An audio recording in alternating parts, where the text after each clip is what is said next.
Chi si sente colpito dalla multa a volte è un po' incavolato. Padova al primo posto nel Veneto e al quarto posto in Italia per multe incassate pro capite. Significa, secondo uno studio del Sole 24 Ore, che di media ogni padovano ha pagato 113 euro nel 2017. Un triste primato, un vero e proprio salasso davanti solo Firenze, Bologna e Milano. E dopo aver dovuto aprire il portafoglio, i padovani ora pretendono almeno che il sindaco Giordani investa nella manutenzione delle strade.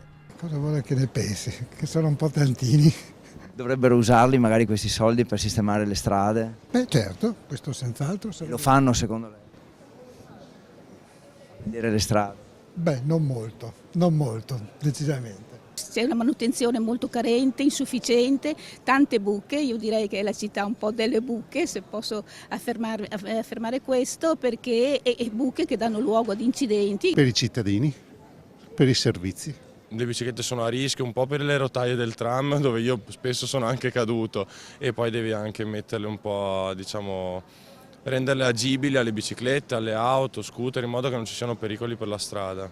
A portare le cifre più alte nelle casse comunali sono gli autovelox lungo le tangenziali, circa 400 infrazioni al giorno, ma i padovani pensano anche al centro storico, fin troppo controllato, e chiedono investimenti nel trasporto pubblico in centro, dove la crisi del commercio è pesante. Infine i padovani temono che troppe multe allontanino i turisti dalla città. Ci siano tante multe, quindi viene anche meno gente. C'è un rischio e quindi è meglio riprendere quella fetta di turismo che serve a Padova, anche soprattutto quello, insomma, il turismo.